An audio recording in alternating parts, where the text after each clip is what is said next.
Bienvenue, devant moi, j'ai le tout nouveau Samsung Galaxy S25 Plus et je vais procéder au déballage ainsi qu'à un rapide aperçu de l'appareil lui-même et de ses spécifications. Alors ouvrons-le. Enlève-les, s'il te plaît. Waouh, c'est éclatant. D'accord, ici nous avons notre quantité limitée d'accessoires qui inclut des documents et un câble de chargement. Et c'est à peu près tout. Juste. Voici vraiment notre appareil. Et ses bordures sont absolument incroyablement éclatantes. Voilà, maintenant il démarre. Donc, à part la couleur, cela pourrait honnêtement sembler presque identique à la génération précédente, car en réalité, c'est le cas, avec un nouveau prix. Alors, quel est le dicton? Allez, appareil d'hier, prix de demain, ce sera très approprié pour celui-ci. Toute cette gamme pour être plus précis. Maintenant, en termes d'affichage, ici nous avons un écran de 6,7 pouces qui est juste un peu plus petit que celui de l'Ultra. Des résolutions 1440p, plus précisément 1440 par 3120 pixels. Écran AMOLED LTPO dynamique taux de rafraîchissement, 120 Hz certif, HDR10 avec luminosité, max 2600 nits. Cependant, apparemment, c'est une luminosité que vous ne verrez pas typiquement, car l'appareil atteint par défaut un maximum de, 800 nits ou quelque chose comme ça. Tandis que la luminosité maximale de 2600 nits est pour un contenu à haute gamme dynamique. Et je veux prendre un moment pour souligner le niveau de batterie parfait. 69%. Sympa. Bref, donc c'est l'écran. Ce sera probablement la plus grande amélioration. En général, juste l'écran, car Samsung produit les leurs et ils ont vraiment l'air très bien. Ils ont également un revêtement anti-reflet assez costaud. Comme vous pouvez le voir, c'est une lumière de studio juste ici au-dessus de moi. Voyez comment cela se compare réellement à d'autres téléphones. Donc en fait, pas une si grande différence, mais elle est en réalité visible. Donc j'ai l'impression que sur mon téléphone, le fond blanc de la lumière est juste un peu plus lumineux. Mais en général, le vert lui-même semble être plus sombre. Bref, donc apparemment, le revêtement anti-reflet ici est une amélioration, mais vous pouvez le voir un peu ici. Ça ne fonctionne apparemment pas toujours très bien.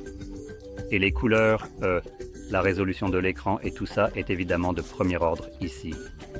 Maintenant, si nous passons aux composants internes, c'est là que l'appareil commence, un peu à se décomposer pour son prix.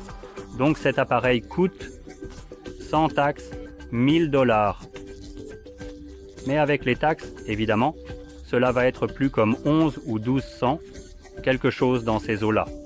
Donc à ce stade, vous payez bien plus de 1000 $, environ pour un modèle qui n'est même pas le plus haut de gamme du téléphone, et qui n'offre rien de substantiel par exemple, par rapport à celui qui est ici en dessous du S25. Même pas le plus. Ce sont les mêmes téléphones. La taille, l'écran feront la différence dans la batterie à cause de cela.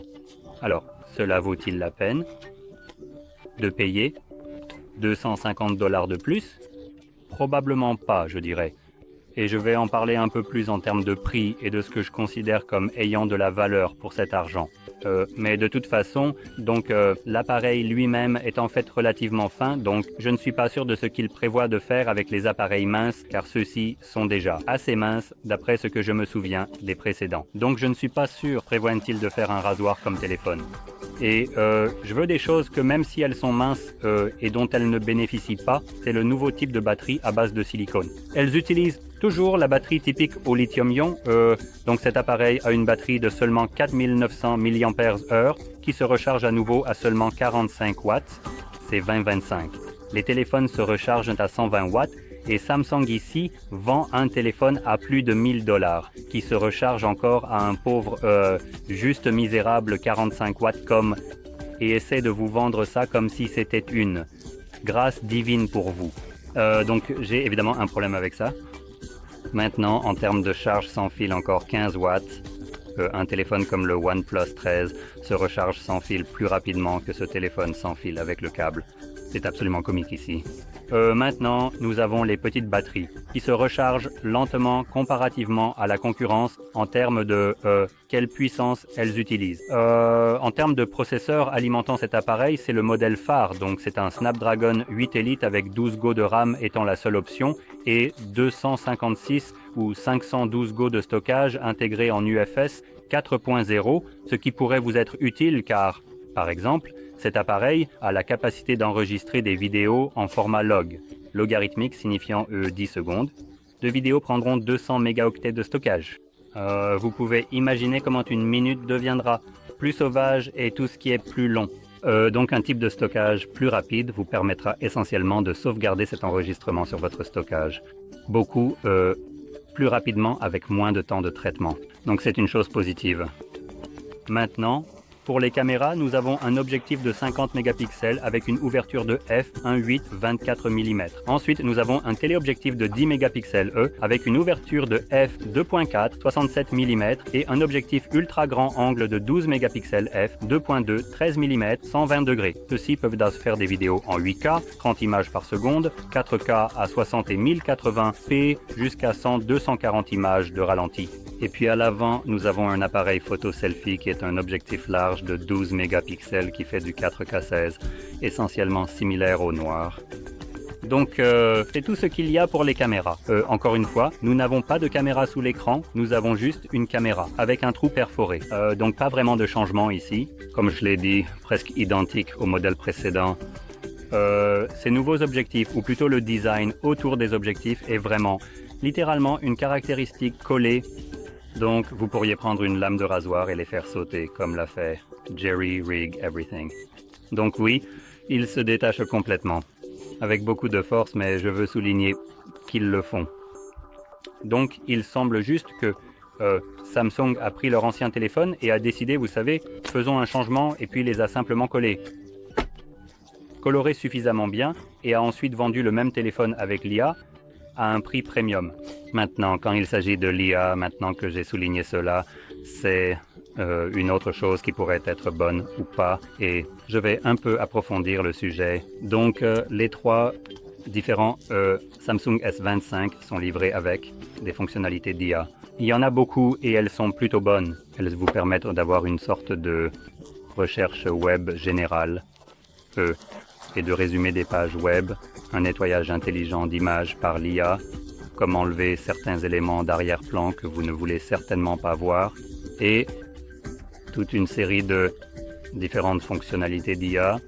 Maintenant, la raison pour laquelle je souligne cela, c'est que même si elles sont intégrées, les téléphones sont commercialisés ainsi. À la fin de 2025, vous ne les aurez plus. Maintenant, vous achetez ce téléphone avec l'ensemble de fonctionnalités qui est annoncé comme étant de l'IA, mais vous payez un prix élevé pour quelque chose pour lequel vous devrez plus tard payer un abonnement. Vous ne savez même pas combien de ces choses nécessiteront un abonnement, car je doute que tout soit supprimé en tant qu'IA, étant donné que certaines de ces fonctionnalités fonctionnent localement sur le téléphone. Alors, lesquels seront basés sur des abonnements, lesquels ne le seront pas, combien coûtera l'abonnement. Donc oui, nous ne savons pas grand-chose sur ce avec quoi le téléphone est commercialisé. Et je trouve que c'est un peu une arnaque de vendre un téléphone en le présentant comme de l'IA, sans même savoir ce que vous allez perdre en 2024 ou 2026. En gros, à la fin, au début, c'est là que Samsung mettra ses fonctionnalités derrière un mur payant. Et encore une fois, nous ne savons pas ce qu'ils mettront derrière ce mur payant. Donc je veux souligner que si vous ne vous souciez pas de l'IA, il pourrait être plus avantageux pour vous d'opter pour le S24. Il recevra toujours essentiellement les 7 années de mise à jour. Maintenant, le 6E sera moins cher que celui-ci et je suppose que la seule chose que vous perdrez est peut-être l'IA, bien que je ne sois même pas sûr qu'ils ne vont pas l'inclure aussi dans le S24. Ce qui signifierait en quelque sorte que ces modèles sont un peu redondants. Donc oui, comme je l'ai dit, le S24 pourrait être une option plus viable si vous ne vous souciez pas de l'IA, ou si vous voulez toujours avoir l'expérience Samsung. Maintenant, en ce qui concerne les prix de ces téléphones en général, toute la gamme, je trouve cela scandaleusement surévalué, car ce téléphone coûte plus de 1000 $ avec les taxes.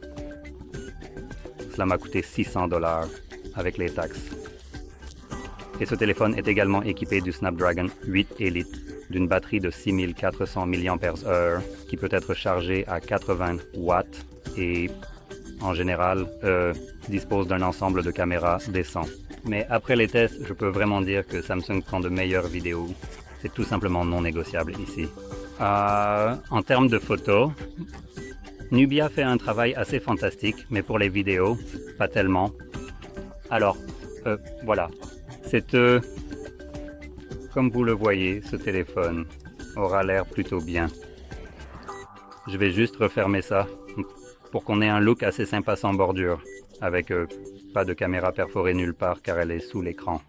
Un prix très attractif pour le téléphone. Un ensemble de caméras décent et en général, c'est un bon téléphone, surtout pour le prix que j'ai à payer. Et pour être honnête, pour moi, ne pas avoir d'IA est un avantage. Je ne l'utilise pas vraiment, je préfère le faire moi-même. Donc oui, j'espère que ce genre de discours vous a été utile et si c'est le cas, j'apprécierais que vous appuyiez sur le bouton « J'aime ». Abonnez-vous et merci d'avoir regardé.